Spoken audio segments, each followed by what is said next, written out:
Have you ever had a family member say something so cruel that it felt like a dagger straight to your heart? The kind of emotional wound that leaves you questioning your very worth as a human being?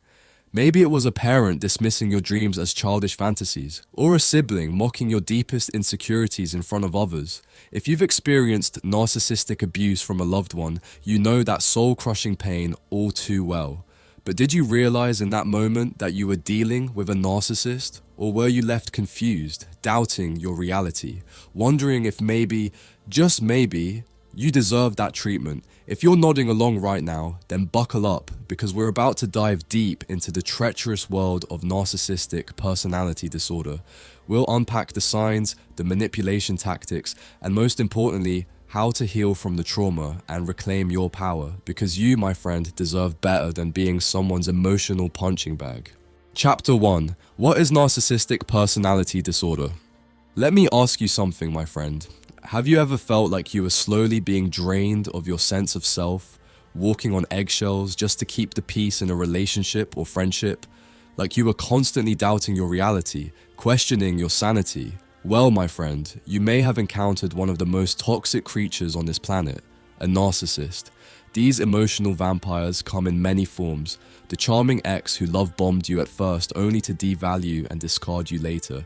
The friend who cloaked their put-downs in backhanded compliments, or even that parent whose conditional love and emotional neglect left deep scars. I know the soul-crushing pain of narcissistic abuse all too well, my friend. The mind games, the manipulation, the constant walking on eggshells. It's a special kind of psychological torture that can leave you feeling utterly worthless and like you're going crazy. But you want to know a secret? As twisted as it sounds, I'm actually grateful for those experiences now. They were the wake-up call I needed to do the hard work of healing and learning to spot those red flags from a mile away. These days, I can sniff out a narcissist quicker than a bloodhound on the trail of a fugitive. And let me tell you, it's incredibly liberating. I've become passionate about this topic because I know how insidious and damaging narcissistic abuse can be. It strips you of your identity, your self-worth, your very sense of reality. But I'm here to tell you that you're not alone and you're not crazy. I've been there, hit rock bottom, and managed to claw my way out. And if I can do it, so can you. Now, let's dive into what narcissism actually looks like. We're not just talking about someone who's a bit full of themselves. We're talking about a personality disorder characterized by a toxic pattern of grandiosity, lack of empathy, and an excessive need for admiration and control. There are two main types of these malignant chameleons, the overt and the covert. The overt narcissist is the one you'll spot a mile away. They're loud, brash, and constantly seeking attention and validation. They'll brag about their accomplishments, put others down to feel superior, and have a sense of entitlement that would make a king blush. But the covert narcissist, that's the real wolf in sheep's clothing. They'll present as shy, self-deprecating victims at first. But underneath that facade lies a seething cauldron of envy, resentment, and a desperate need to be the center of attention. Their manipulation is subtle and insidious, luring you in with their vulnerability only to tear you down. And make no mistake, both types are masters of mindfuckery and emotional abuse. They'll gaslight you, making you doubt your own reality and sanity. They'll use tactics like love bombing, devaluation, and discard to keep you hooked and under their control. And if you dare to challenge them or set boundaries, be prepared for a nuclear level tantrum, silent treatment, or even outright rage that would make a toddler seem tame. But here's the hard truth. Their behavior isn't your fault, and you don't have to put up with it anymore. I'm gonna teach you how to identify the signs, protect yourself, and ultimately heal from the trauma of narcissistic abuse. Because you deserve better than being someone's emotional punching bag or source of narcissistic supply. Chapter 2. Covert Narcissists, the Subtle Manipulators. You know how they say the most dangerous snakes are the ones you can't see slithering through the grass? Well, the same goes for a certain breed of narcissist, the covert kind. These sneaky manipulators are the real wolves in sheep's clothing, and they can be downright lethal to your sense of self and sanity. On the surface, they seem almost too good to be true. Covert narcissists will present as humble, self-deprecating, even martyrs at times. They'll spin tales of their own suffering and victimhood that would make you want to wrap them in a warm blanket and protect them from the cruel world. But here's the brutal truth. It's all a carefully crafted act, a facade designed to lure you in and gain your trust and sympathy. Because underneath that meek exterior lies a seething cauldron of insecurity, envy, and a desperate need for control and admiration. These emotional vampires crave validation like a junkie craves their next fix, and they'll stop at nothing to get it, even if it means slowly draining you of your identity and self-worth. Unlike their overt, in-your-face narcissistic counterparts, covert narcissists are masters of subtle manipulation. They won't brag or boast overtly. Oh no, that's too obvious for their tastes. Instead, they'll use passive-aggressive tactics, backhanded compliments, and guilt-tripping to slowly chip away at your self-esteem and sense of reality. They'll make you feel responsible for their emotional distress, like you're the one causing them pain and suffering. They'll play the victim card to the hilt, making you feel guilty for even considering setting boundaries or calling them out on their BS. And if you dare to challenge them or assert your own needs, well, get ready for the silent treatment, the cold shoulder, or a barrage of subtle put-downs and digs that would make even the most thick-skinned person question their worth. But here's the real kicker. Covert narcissists are incredibly skilled at making their emotional abuse seem almost reasonable. They'll gaslight you so expertly that you'll start doubting your own reality, your own sanity. They'll make you feel like you're the one overreacting, being too sensitive, or just not understanding their good intentions. It's a vicious cycle of manipulation, control, and emotional quicksand that can be incredibly difficult to recognize and even harder to escape. Because by the time you realize what's happening, you're already in too deep, drowning in a sea of self-doubt and confusion. Your sense of self has been slowly eroded, piece by piece, until you're left questioning everything you thought you knew. But here's the thing, you don't have to stay stuck in that toxic quagmire. I've been there, hit rock bottom, and managed to claw my way out. And if I can do it, so can you. Chapter 3, Narcissists in Romantic Relationships. Romantic relationships, they're supposed to be the stuff of fairy tales, right? The kind of heart-fluttering, can't eat, can't sleep infatuation that makes you feel like the luckiest person alive. But when a narcissist is involved, that fairy tale quickly turns into a horror story of epic proportions. I'm sure we've all been there, swept off our feet by someone who seems too good to be true. They shower you with affection, gifts, and grand romantic gestures that would make even the biggest cynic believe in love again. They share their vulnerabilities and traumatic experiences, making you feel like you're the only one who truly understands them and can save them from their pain. And just like that, you're hooked. But little do you know, you've just stepped into love's cruelest masquerade, orchestrated by a master of manipulation and emotional abuse. The vulnerability and traumatic stories just deployed to manipulate the power dynamic. The excessive affection, a love-bombing tactic to create an addictive emotional bond.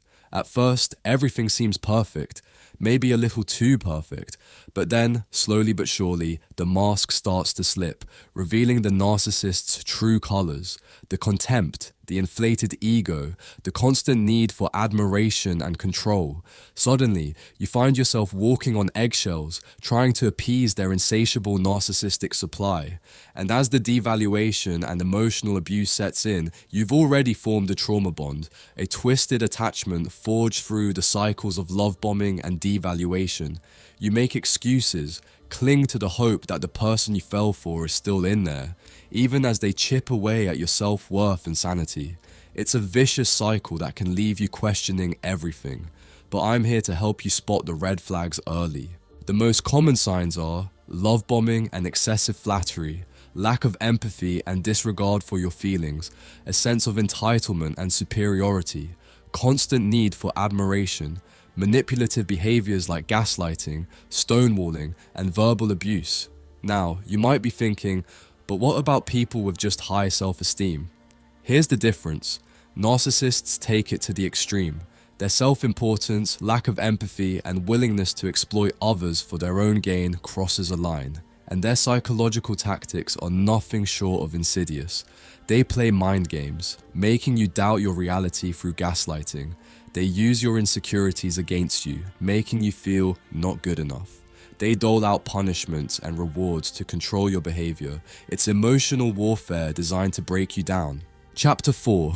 Red flags in romantic and family relationships. So we've talked about how these malignant narcissists lure you in with that irresistible love bombing charm. But once you're hooked, that's when the real mind games begin. They start leaving a trail of toxic breadcrumbs designed to chip away at your self-esteem and make you increasingly dependent on their validation and approval. One of their favorite tactics? The constant comparisons to their exes. My ex used to do this for me all the time. You're not as spontaneous as my ex. It's a subtle way of instilling insecurities and making you feel like you're just never gonna measure up. And speaking of insecurities, narcissists have a sixth sense for sniffing out yours. They'll pry and pry until they know every single detail about your past relationships, your deepest fears and vulnerabilities. Not because they actually care, but because they're gathering ammunition to use against you later when they need to regain that sense of power and control. They're also masters at isolating you from your support network, your friends, your family, anyone who might call out their manipulative BS. It starts with little digs about how they just don't get our relationship. Before you know it, you're cut off, solely dependent on them for validation and walking on eggshells to keep the peace. But their most insidious weapon? Gaslighting. This is where the narcissist manipulates the truth and reality to such an extent that you start questioning your own sanity. They'll blatantly deny saying or doing things even when you have proof. They'll twist situations and blame you for their abusive behavior. It's a mindfuck of epic proportions, designed to make you doubt yourself and fall deeper under their toxic spell. And let's not forget about future faking. One of a narcissist's favorite love bombing tactics in the early days, they'll paint this grandiose vision of your future together, making all these empty promises they have no intention of keeping. It's all just a ploy to keep you hooked and hopeful that the person you fell for is still in there somewhere. Now, as twisted as all this sounds in a romantic context, the sad truth is that these same toxic patterns can play out in friendships and family relationships too. I have seen narcissistic parents emotionally neglect and abuse their children in ways that would break your heart, like not even reacting when their child is crying and in distress, using their own kids as emotional punching bags or sources of narcissistic supply, pitting siblings against each other for their own sick amusement. It's sickening, but it happens more often than you'd think. So, whether it's a romantic partner, a friend, or a family member, the red flags are all there. The gaslighting, the isolation tactics, the constant need to control and manipulate, the lack of empathy and emotional neglect. But here's the hard truth. You don't have to put up with that toxic BS anymore. I've been there, hit rock bottom and managed to claw my way out. And if I can do it, so can you. You deserve real, healthy connections that empower you and allow you to flourish, not toxic relationships that slowly strip away your sense of self-worth and identity. It won't be easy, but you have the power to reclaim your life and become your own damn hero. Chapter 5. Narcissistic Parents and Family Members. You know how they say you can't choose your family? Well, when narcissists are involved, that old adage takes on a whole new level of pain. Because as twisted as narcissistic romantic partners can be, there's something uniquely devastating about being raised by or related to one of these emotional black holes. Maybe it was the parent who saw you as nothing more than an extension of themselves, feeling threatened and jealous anytime you dared to have your own thoughts, feelings, or accomplishments. Or the sibling who constantly tried to one-up you, projecting their own insecurities onto you and labeling you the narcissist for having any shred of self-confidence. Regardless of the relation, the manipulation tactics are eerily similar. The silent treatment, the emotional unavailability, the constant need to control and chip away at your sense of self-worth. It's like being trapped in an inescapable vortex of mind games and power struggles. One of their go-to moves is the good old silent treatment. You dare to set a boundary or call them out, and suddenly it's like you don't exist. They punish you with deafening silence, an emotional hostage situation, but when you break down and try to make amends, that's when the real mindfuckery begins. Suddenly, you're oversensitive, or making a big deal out of nothing. They gaslight you into doubting your reality, leaving you questioning everything once again. And let's not forget the projection game. They take their own glaring insecurities and flaws and label you with them instead. So you, the emotionally available one, become the narcissist. But one of the most insidious aspects is the constant emotional manipulation and feeling like you have to earn love and approval through actions and chores. From a young age, you learn that love is conditional, tied to how well you perform and meet their unrealistic expectations. It's a vicious cycle of people-pleasing that can leave you utterly depleted. And the lack of accountability, narcissists never apologize or take responsibility. Instead, they brush things under the rug, rewrite history, or lash out with reactive abuse, pushing your buttons and humiliating you to regain power and control. It's a toxic dynamic that can leave you feeling trapped, isolated, and like you're going crazy. But here's the hard truth. You don't have to put up with that torture anymore. The only way to deal with these narcissistic family bonds is to set ironclad boundaries. Don't engage with the mind games or give them supply. When they try to manipulate with silence, match it with peaceful detachment. Project their insecurities back. Respond with unshakable self-validation, demand unconditional love and respect, or deny them your presence. It won't be easy, but you have the power to reclaim your life and become your own damn hero. Chapter 6: Narcissistic Friends and Attracting Narcissists. You know that friend who's always trying to one-up you, no matter what? The one who can't just be happy for your accomplishments without making it about them somehow?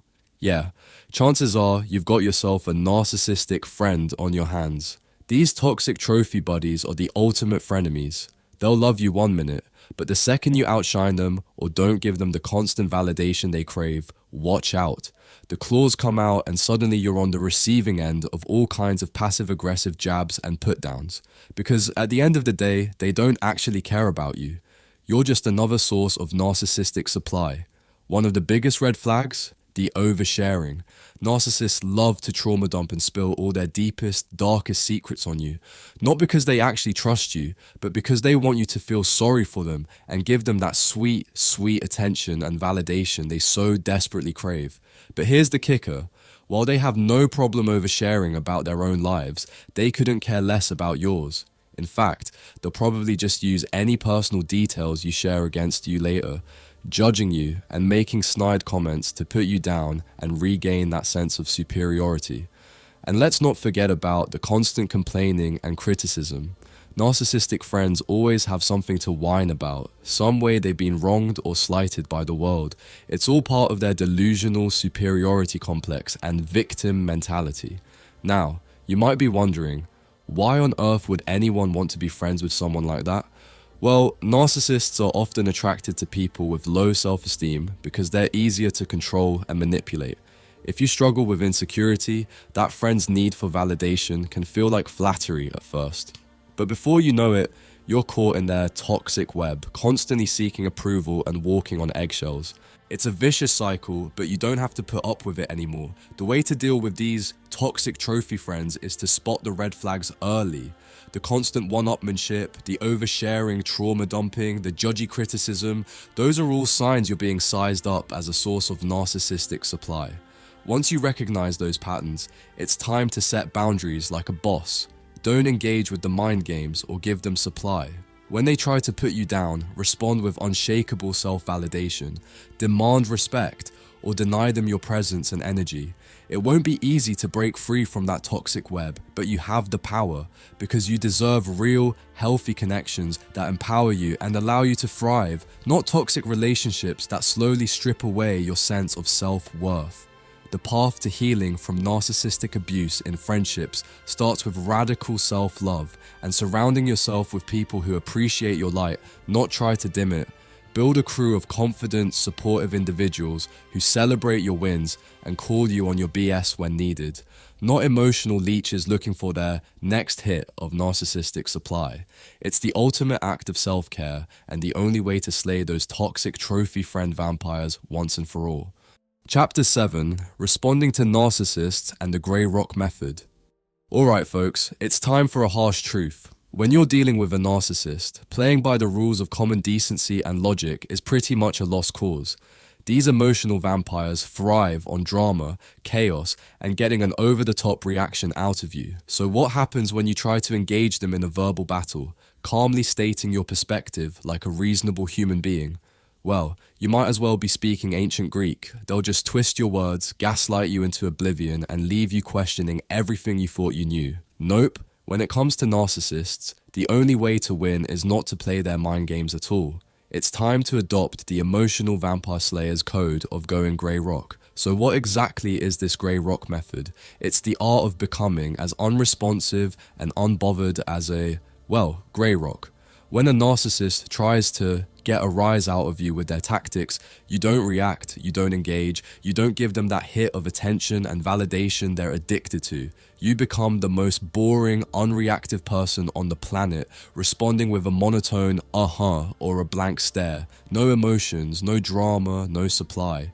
Now I won't lie, this is tough, especially if you've been trauma bonded to this narcissist. Those highs and lows, the love bombing followed by devaluation, it's like an emotional roller coaster you can't get off. But that ride is never gonna stop chipping away at your self-worth. The only way to truly heal is to get off that toxic ride for good. And one of the best ways to stay strong? Keeping a record of the narcissist's lies and manipulations, because they're masters of gaslighting and they'll have you doubting your own memories before you know it. So start a journal, save evidence, build a suit of armor made of cold, hard facts that they can't twist or deny. That way, when they try to rewrite history, you can stay grounded in the truth. It won't be easy, and there will be times when you're tempted to break that grey rock facade. But remember, you're stronger than their games, and you have the power to slay those vampires once and for all. So suit up, stay strong, and get ready to become the ultimate narcissist-proof warrior. Because the only way to truly deal with these toxic beings is to deny them the one thing they crave: your attention and reactions. It's time to go grey rock and reclaim your life, your sanity, your self-worth. No more drama, no more mind games. Just you, your truth, and the unbreakable strength to starve those emotional vampires into oblivion. You've got this, warrior. Now let's go slay. Chapter 8. Healing from Narcissistic Abuse. Listen, I know we've covered some heavy, soul-crushing stuff on this journey through narcissistic abuse. From the love bombing, to the devaluation, the gaslighting, to the emotional neglect, it's enough to make even the strongest person question everything they thought they knew about themselves. But here's the hard truth that no one wants to admit.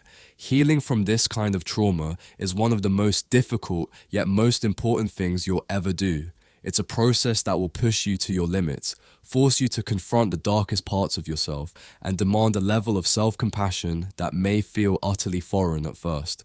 Because when you've been conditioned by a narcissist to doubt your reality and seek their approval, the idea of putting yourself first and loving who you are can seem downright terrifying. But I'm here to tell you that radical self-love isn't just possible, it's crucial if you want to emerge from this nightmare a stronger, wiser, more badass version of yourself. Now, I won't sugarcoat it. This healing journey is going to be one of the toughest battles you'll ever fight. There will be days when the pain feels so overwhelming that you'll want to curl up and never face the world again. But those are the moments when you need to be kind to yourself. Start by letting go of any misplaced guilt or shame. You didn't ask for this abuse, and you sure as hell don't deserve it. Narcissists are masters of manipulation, and even the strongest people can fall into their traps. But now it's time to take your power back. Effective self-compassion means talking to yourself like you would a dear friend. Replace those critical inner voices with words of kindness and encouragement. Celebrate small wins, practice self-care, and remind yourself daily that you're a warrior, a phoenix rising. As you do the inner work, it's also crucial to build a strong support system around you. Educate yourself through books, videos, and online communities of survivors who get it. Seek out a therapist who specializes in narcissistic abuse and can help you process the emotional fallout. Lean on friends and family when you need to. But most importantly, start rebuilding your confidence and sense of self, one small act of self-love at a time. Because healing isn't just about recovering from the past, it's about creating an entirely new universe where you are the priority. It's about setting boundaries and refusing to let anyone treat you as anything less than the amazing, worthy human you are. It's surrounding yourself with people who want to watch you shine. It's looking in the mirror and choosing to love yourself, flaws and all, without needing validation. Will it be easy? Hell no. But is it worth it? Absolutely, because you deserve to live free from emotional abuse, free from toxic bonds, free to be your authentic self. So, take a breath, gather your strength, and get ready to embark on this healing journey. It won't be a straight path, but I promise you, the view from the other side will be more beautiful than you can possibly imagine. You've got this, my friend. You can do it. If you've made it this far, first off, I just want to say, I'm proud of you. Truly. Confronting the harsh realities of narcissistic abuse and toxic relationships is no easy feat, but by educating yourself and taking those first steps towards healing, you've already proven that you're a total badass, a warrior in the making. Now, I know this journey isn't going to be a walk in the park. There will be ups and downs, moments of doubt and pain as you work to reclaim your sense of self-worth and slay those emotional vampires once and for all. But here's the thing. You don't have to go through it alone. In fact, I want to encourage you to head down to the comment section right now and share the worst, most soul-crushing thing a narcissist has ever said or done to you. Because as twisted as it may sound, there's power in putting those experiences out there and realizing that you're not alone in this fight. When you see just how many others have been through similar mind games, manipulation tactics, and emotional abuse, it can be incredibly validating and empowering. It's a reminder that you're not crazy and that the narcissist's behavior is the problem, not you. So don't be shy, let it all out in the comments. Share your stories, your pain, your triumphs over these toxic beings, because every time you do, you're not only helping yourself heal, but you're also providing support and solidarity to countless others who are on this journey right alongside you. And who knows, maybe your story will be the one that finally helps someone else realize they're not alone, that they too can break free from the narcissist's grip and become the phoenix they were always meant to be. Because at the end of the day, that's what this is all about. Rising from the ashes of emotional abuse and reclaiming your power, your self-love, your life. It won't be easy, but with the right tools, support system, and unwavering determination, you've got this. So leave a comment, share your truth, and let's keep this conversation going. Together we can slay those emotional vampires and emerge victorious, stronger, and more resilient than ever before.